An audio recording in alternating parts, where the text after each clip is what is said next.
ದೇಶದಲ್ಲಿ ಡಿಜಿಟಲ್ ನಗದು ವರ್ಗಾವಣೆ ದಿನದಿಂದ ದಿನಕ್ಕೆ ಹೊಸ ದಾಖಲೆ ಬರೆಯುತ್ತಿದ್ದರೂ ಅದರೊಂದಿಗೆ ಸೈಬರ್ ಅಪರಾಧಗಳ ಸಂಖ್ಯೆಯು ಗಣನೀಯವಾಗಿ ಹೆಚ್ಚುತ್ತಿದೆ. ಈ ಹಿನ್ನೆಲೆಯಲ್ಲಿ ಆನ್ಲೈನ್ ಆ್ಯಪ್ಗಳ ಮೂಲಕ ಸಾರ್ವಜನಿಕರ ಹಣ ಲೂಟಿಯಾಗುವುದನ್ನು ತಪ್ಪಿಸಲು ಹಣಕಾಸು ಸಂಸ್ಥೆಗಳು, ಬ್ಯಾಂಕುಗಳು ಒಟ್ಟಾಗಿ ಭಾರತೀಯ ರಿಸರ್ವ್ ಬ್ಯಾಂಕ್ ಹಾಗೂ NPCI ಮಂಡಳಿಗೆ ಮಹತ್ವದ ಹೊಸ ಯೋಜನೆಯೊಂದನ್ನು ಸಿದ್ಧಪಡಿಸಿ ಸಲ್ಲಿಸಿವೆ. ಬ್ಯಾಂಕುಗಳು ನೀಡಿರುವ ಈ ವಿನೂತನ ಪ್ರಸ್ತಾವನೆಯ ಪ್ರಕಾರ ಇನ್ಮುಂದೆ ಗ್ರಾಹಕರು ಅಸಹಜ ಅಥವಾ ಸಂಶಯಾಸ್ಪದ ರೀತಿಯಲ್ಲಿ ಹಣ ವರ್ಗಾವಣೆ ಮಾಡಲು ಮುಂದಾದಾಗ ಮೊಬೈಲ್ ಪರದೆಯ ಮೇಲೆ ವಿಶೇಷ ಎಚ್ಚರಿಕೆಯ ಸಂದೇಶವೊಂದು ಮೂಡಲಿದೆ. ಇದರಲ್ಲಿ ಹಣ ಕಳಿಸುವ ಪ್ರಕ್ರಿಯೆಯನ್ನು ಮುಂದುವರಿಸಲು ಹೌದು ಅಥವಾ ಇಲ್ಲ ಎನ್ನುವ 2 ಆಯ್ಕೆಗಳು ಇರಲಿವೆ. ಬಳಕೆದಾರರು ಸಮ್ಮತಿ ನೀಡಿದರೆ ಮಾತ್ರ ವಹಿವಾಟು ಪೂರ್ಣಗೊಳ್ಳಲಿದ್ದು, ನಿರಾಕರಿಸಿದರೆ ತಕ್ಷಣವೇ ರದ್ದಾಗಲಿದೆ. ಒಂದು ವೇಳೆ ಯಾವುದೇ ಪ್ರತಿಕ್ರಿಯೆ ನೀಡದಿದ್ದಲ್ಲಿ ಕಳುಹಿಸಿದ ಮೊತ್ತವು ಸುಮಾರು 1 ಗಂಟೆಯ ವಿಳಂಬದ ನಂತರ ಎದುರಿನವರ ಖಾತೆಗೆ ಜಮೆಯಾಗಲಿದೆ. ಇದರಿಂದಾಗಿ ಸಾರ್ವಜನಿಕರು ಅವಸರದಲ್ಲಿ ಅಪರಿಚಿತರ ಖಾತೆಗೆ ಹಣ ಹಾಕಿ ಮೋಸ ಹೋಗುವುದನ್ನು ತಡೆಯಬಹುದಾಗಿದೆ.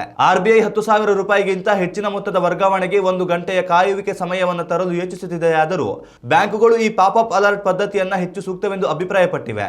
ಈ ಕಟ್ಟುನಿಟ್ಟಿನ ನಿಯಮವು ಸಾಮಾನ್ಯ ದೈನಂದಿನ ಪಾವತಿಗಳಿಗೆ ಅನ್ವಯಿಸುವುದಿಲ್ಲ.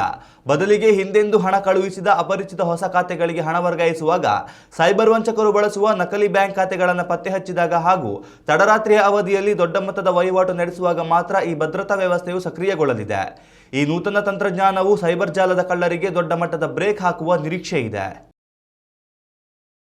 ಉತ್ತಮ ಸಂಸ್ಕಾರಯುತ ಶಿಕ್ಷಣದೊಂದಿಗೆ VSS English medium CBSE school, Udupi Muddur.